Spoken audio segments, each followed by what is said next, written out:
In the headlines, former Vice President Atiku Abubakar asks PDP Board of Trustees to support his presidential bid.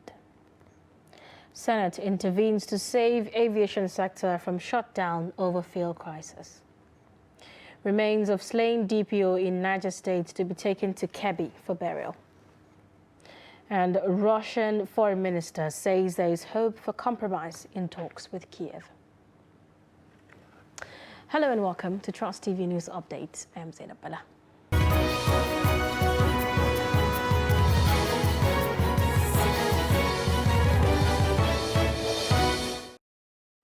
Hello and welcome. Former Vice President Atiku Abubakar unveils his ambition to contest presidential election next year, warning members of the Board of Trustees of the opposition People's Democratic Party that the party might not survive another 8 years as opposition party. Atiku hosts the Board of Trustee members during a consultative meeting in Abuja on Tuesday. He asked the elders of the party to work with him to clinch the presidency in 2023. He also noted that the administration of President Olusegun Obasanjo, where he served as the vice president, remains best since 1999. Speaking on the issue of zoning, Atiku asked members of the PDP not to be considering zoning because the APC has done so. He said they invented and formulated this zoning policy to simply give every part of the country a sense of belonging, and that he personally paid his dues in the issue of zoning. Now, the camp of the embattled chairman of the Caretaker Extraordinary Convention Planning Committee, CECPC, of the All Progressive Congress and Yobe State Governor Mai Maya Buni on Tuesday bounced back as the Secretary, Senator James Akpaodede, resumed at the party National Secretariat. This is just as the activities for the National Convention of the party, slated for March 26th, commence with the sale of forms to the aspirants. According to a statement released by the Secretary following a brief address to the press, he says the party was crisis-free, strong, and remained united in giving the country the transformative leadership and good governance it promised during campaigns. And stronger than ever, and there is no trouble anywhere in our party. I have made a press release, which I will circulate to all of you with a press statement, and that's all I can say for now. Thank you. Former Chief of Air Staff and now Nigerian Ambassador to Chad, Abubakar Siddiq, is visiting Bauchi, his home state, where political associates believe if given the governorship ticket of the All Progressive Congress, he will turn the state into an industrial hub rather than civil servant state. Siddiq is believed to be nursing ambition to governor of Bauchi State after his retirement from military. Adamu Imam has the details. Political associate of former Chief of Staff Air Marshal Sadiq Abubakar from the APC family has trooped in mass to show solidarity as he formally arrived Bauchi State to familiarize with his supporters ahead of political campaign that will commence soon according to INEC timetable. Honorable Salisu Barrow is one of the APC stakeholders in Bauchi State, acknowledged the resilience of Sadiq Abubakar to contest for governorship seat at the moment. You know, that we are talking of capacity, we are talking of sincerity of purpose, we are talking of quality leadership. And this man, Ambassador Sadiq Abubakar, has possessed all these qualities. He's a man of proven integrity, who has contributed quota to the development of the country, security-wise, economy-wise, and political as well. So he's so capable, he has the capacity to lead Bauchi State out of the doldrum he's found himself. Moso, a one-time Federal House of Representative member from Ningi Warji constituency, expressed confidence saying that Bauchi will change from the state of civil servant into industrial hub if Abubakar wins governorship seat in the state. One, he has the human relation. Two, he has the know-how. One, he has the security aspect. And he is coming in to serve the people, not to serve what he or not what he wants to do, but what the people want. And that is what Bauchi wants. Because Bauchi should not remain a civil service state. Bauchi should industrialize. By the time we industrialize, you will have enough revenue to build infrastructure. That is what we are aiming at. While Ladi Sayawa, who commended Abubakar for accepting their calls to contest, according to her, people are not happy the way the state is being governed at the moment. Now we have to make it clear that this man is the right choice to be our next governor in Bauchi State. Thank God he has a listening ears. We beg him to contest for the seat. People are complaining too much now, so we are going to change. Earlier, the gubernatorial aspirant appreciated the people of Bauchi State for receiving him while accepting his ambition after serving the country as a military man, and now is ready to serve his state of origin if given the mandate. Adam Imam, Trust TV News, Bauchi. In other more pressing matters, the Senate has pleaded with the airline operators of Nigeria to suspend their planned withdrawal of air services over increasing costs of aviation fuel Jet A1. Chairman Senate Committee on Aviation Senator Smart Adeyemi on Tuesday made the plea when he met with the national executive of the AON in his office in Abuja. Adeyemi said such an action by the operators at this time might impact negatively on the nation's economic and social-political stability. Chairman of Airline Operators of Nigeria, Abdulmunaf Sarina, who led some members of the executive of the association to an emergency meeting with Adeyemi, also repeated the threat by declaring that if nothing is done to save the stressful situation, the operators will withdraw their services by Friday morning. Sarina said they cannot cope with the high cost of operation worsened by upsurge in the price of aviation fuel. The airline operators had on Monday, at a meeting with members of the Aviation Committee in the House of Representatives, threatened to stop operations within 72 hours if the cost of aviation fuel is not urgently brought down to 400 naira per litre, as against its present price of 670 naira per litre, or given bailout by the federal government. Senate on Tuesday moved to amend the Proceeds of Crime Recovery and Management Bill 2022 passed by the Chamber on March 9, 2022 last week. The decision to amend the bill followed the consideration of a motion for recommittal sponsored by the Senate leader Yahya Abdullahi. The report. In his presentation, Senator Yahya Abdullahi relied on Orders 1B and 52 subsection 6 of the Senate Standing Orders 2022 as amended to move for the amendment of the bill. On the need to amend the clause 74 of the bill, Abdullahi noted that implication of the amendment involves a civil forfeit will be a thing of the past in Nigeria, as there will not be final forfeit without a conviction. The Senate recalls that the Proceeds of Crime, that's the Recovery and Management Bill 2022, was passed by this distinguished Senate on Wednesday, 9th March 2022. The Senate observes that some fundamental issues which require fresh legislative action emerged after a critical analysis of the bill, and considering the amendment that was made to Clause 74 of the bill, which placed the burden of proof on the investigating agencies, but not on the defendant, which was the recommendation of the Joint Committee, and contrary to the provisions of Article 12, subsection 7 of the United Nations Convention Against Transnational Organized Crime, which provides as follows, and I quote, Section 7, states parties may consider the possibility of requiring that an offender demonstrate the lawful origin of alleged proceeds of crime or other property liable to confiscation, and relying on Order 1 subsection B and Order 52 6 subsection 6 of the Senate Standing Orders 2022 as amended,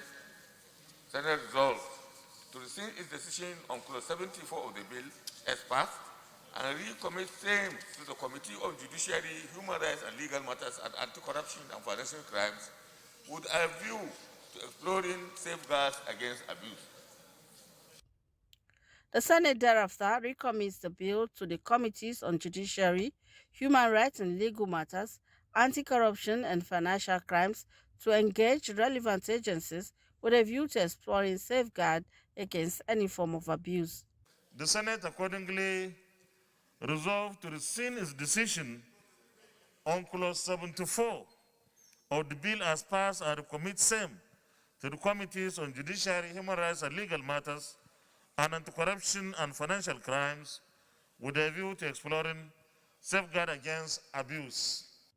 The bill, when signed into law, will, among other things, expand the mandates of existing statutory institutions to manage proceeds of crime, facilitate the establishment of departments in relevant organizations to manage forfeited assets, as well as provide for effective legal framework for recovery of proceeds of crime.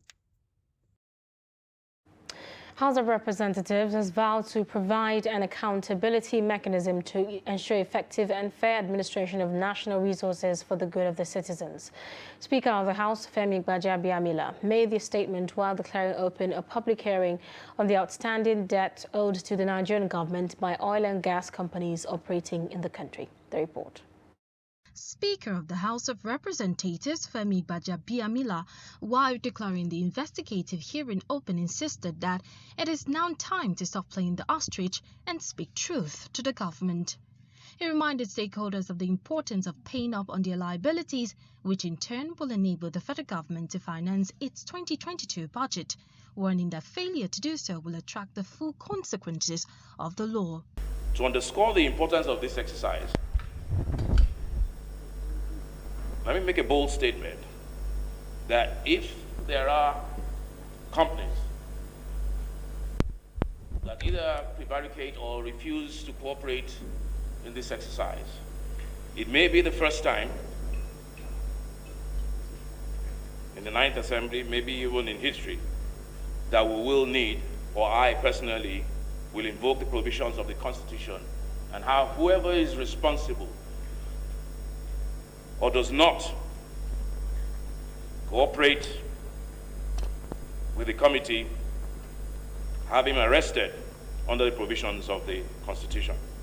That's how important this exercise is. If true, 2,600 billion is not child's play. And if it is true, we need to recover that money. Chairman of Ad Hoc Committee also vowed to employ all legal means to recover this debt, regretting why government will be borrowing when there is enough internally generated revenue to fund its budget.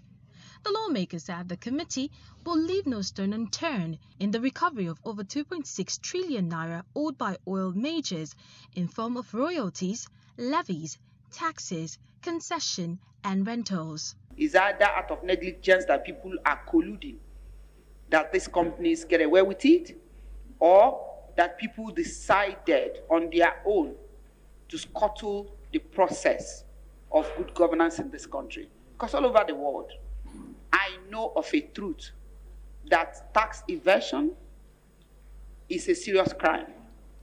And people don't get away with it and walk around the streets if they don't pay taxes. And it's only in our country here that we take it with levity.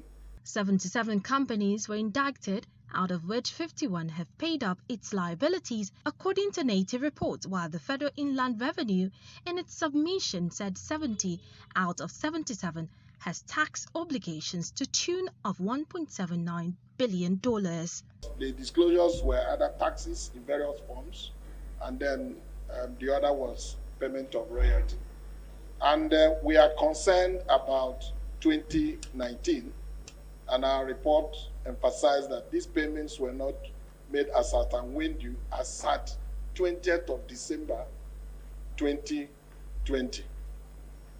20th of December 2020. So whatever happened after 20th of December 2020 can only be captured by a relevant report in 2021.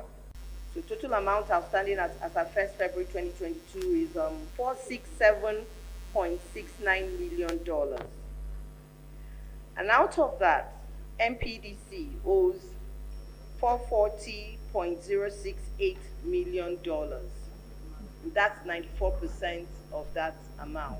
Invited to testify at the hearing are the Minister of Finance, Minister of State for Petroleum Resources, Niger State Development Commission, Upstream Regulatory Commission, Midstream Downstream Regulatory Authority, Nigerian Content Development and Monetary Board, and the Accountant General of the Federation. Away from that, Northeast Development Commission is consulting stakeholders on implementation of its 10-year development plan for the region. The Northeast Stabilization and Development Master Plan is designed to help the region recover from the devastation caused by Boko Haram insurgency in the region. Ibrahim Ismail reports. The Northeast Stabilization and Development Master Plan, NESDMP, runs between 2020 and 2030 to reflect the needs of the people. In the master plan, the Northeast Development Commission is holding an engagement meeting at the state level, and this time it is the turn of Gombe State. Governor Inwa Yahya, represented by the Secretary to the state government, said hands must be on deck to ensure successful implementation of the plan. Our active participation in this important consultative meeting is crucial to ensuring the success of the Commission. This is because without a good roadmap that affects or reflects the true yearnings and aspirations of the people of the sub-region, it will be difficult for the Commission to achieve the primary objectives of coordinating the resettlement, rehabilitation, integration, and reconstruction of infrastructure in the sub-region. It is my sincere hope that today, this document we are in the process of developing will provide effective strategies and practical steps that will be taken to achieve the objectives of the Northeast Development Commission. I therefore urge you to provide valuable inputs during each of the thematic sessions, bearing in mind that as stakeholders in the state, you are the voice of the people. The NEDC said the master plan will address various problems in the region. The master plan is not only about Boko Haram. The master plan is to take care of whatever it is, like you heard what people are saying. There is an underlying factor that brought about Boko Haram. Unless you address it, you continue having something like Boko Haram. So this master plan is to help at least develop, provide empowerment for the youth, especially because most of the problems we're having is with the youth. When you empower the youth, when you create economic development, then likelihood is you have peace and you have progress, and therefore you don't expect another Boko Haram to arise. And then of course this region will be propelled to grow, just like the other regions of Nigeria. However, one big challenge for the NEDC and other stakeholders is how to implement the plan. It's one thing to write what it is that is supposed to be done, to design it as an architect, as you said, but it's another to make sure that it is realized. So resourcing and robust implementation framework are two critical things that we have to put in place, with a very well-developed monitor and evaluation system that will keep on identifying failures and deviations from the plan and what corrective actions to be put back in order to make sure that the plan has achieved its own desired goal by 2030. So there will be a lot of hands-on-deck activities to be done, not only by the NEDC itself, but by all the stakeholders. So there will be sensitization, mobilization, to make sure that everybody is carried along and is actively participating in the implementation. The NEDC said the Gombe State 10-year development plan is in line with the Northeast Stabilization and Development Master Plan. From Gombe, Ibrahim Ismail reporting for Trust TV. President Muhammadu Buhari has approved reconstitution of the governing board of the National Broadcasting Commission following expiration of the tenure of the former board. A statement released in Abuja on Wednesday by Special Assistant to the President, Office of the Minister of Information and Culture, Segun Adeyemi, said the board has Bashir Omolaja Bolariwa as chairman. Other members appointed to represent various interests as stipulated by the NBC Act include Wada Asab Ibrahim, Ihechukwu Azubike Dike, Adeshola Oiloyi Ndu, and Olaniyo Olatunji Badmos. Also on the board are Bashir Ibrahim, Obiora Ilo, Ahmed Sajo, Engineer Bayo Eriki Tola, a representative of the State Security Service, a representative of the Federal Ministry of Information and Culture, as well as the Director General of the Commission. The board has a 3-year tenure. You're watching Trust TV News Update. Coming up. Aged women in Jos take over stone-breaking business thought to be widely dominated by men. Details of this story and more after the break. Do stay. This is Trust TV, documenting the Nigerian story.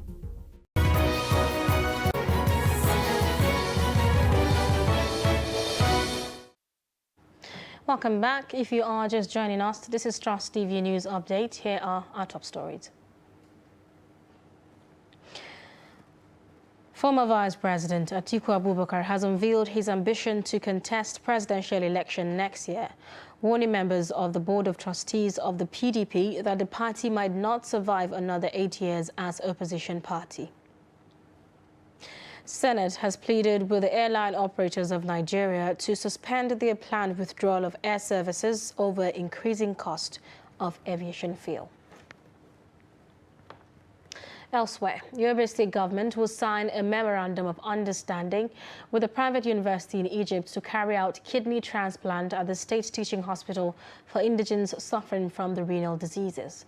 The State Commissioner for Health and Human Services, Dr. Mohammed Lawal, said this while listing the state government's health intervention plans that includes partnering a pharmaceutical company in a bid to reduce the cost of medication. Partnership with the drug for the drug company. We are signing as early as in a week or two time, and afterwards we'll start receiving the Drugs and Medical Consumables Agency will start receiving the drugs, and then of course it will be given to the facilities. For the free dialysis, that has been ongoing since 2018. The program is ongoing and people are really benefiting. For the citizens of the states are actually very grateful to the government of Yobe State. Anything that will bring respite to the sufferings and alleviate their plight is always a welcome development. And this is what the government of Yobe State, under His Excellency, the Honorable, the Executive Governor, Honorable Mai Mala Buni, is always to, come, to assist the people, to alleviate their pains and sufferings and make life easier, and of course thereby safeguarding their health and well-being. These are all priorities of the government of His Excellency. Some elderly women in Jos, the Plateau State capital, have taken over stone-breaking business. Men are widely known to engage in this form of manual labor to survive. Dixon Adama reports that the business is no longer exclusive to men. His report. The elderly women not only showed dogged determination, but proved that they are masters of this stone-breaking venture. I thank God because I reached 15 years to do this work. They bring my power for me. I dey get power because this work where they do. They make me, they help my children for school. I dey get something where I go talk. I thank God for that work. And if they make me, I dey strong for my body. I start this work. It's reached 20 years now. But I train my children inside the thing that I'm doing it.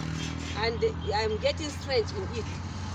So that's why I depend on it. I'm eating food with it. It's the thing that I'm eating with it now. So the same thing, I train my children with the stone that I'm breaking it. Many now embrace stone-breaking job in Jos, owing to the abundance of hilly rocks in the state.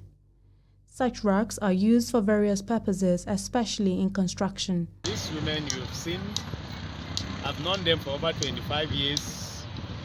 We are neighbors with them. And I appreciated what they have been doing for that long time. What they are doing is only the Lord that is strengthening them. And they have the zeal, they do it happily. But still yet, it's just for the fact of, our nation.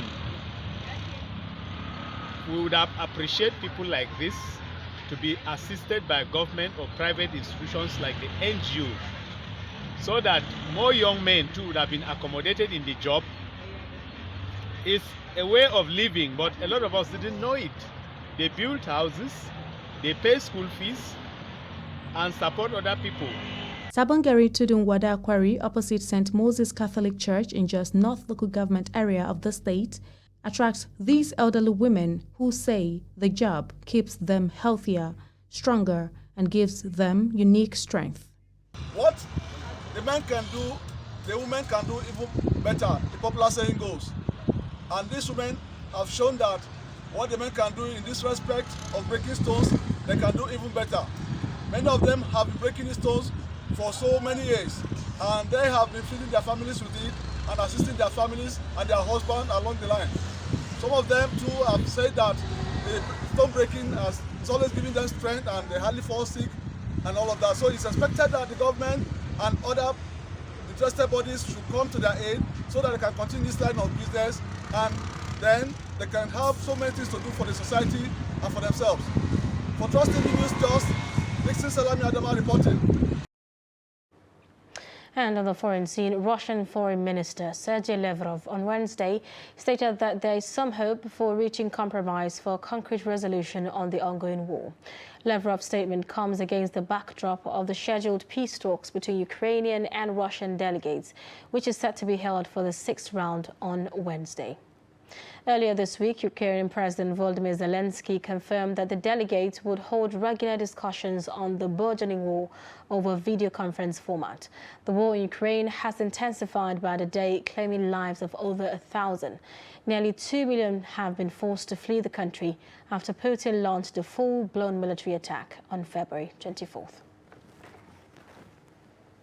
And that's it on News Update. Do not forget to follow us across all our social media platforms. I'm Zainab Bala. Thank you for watching.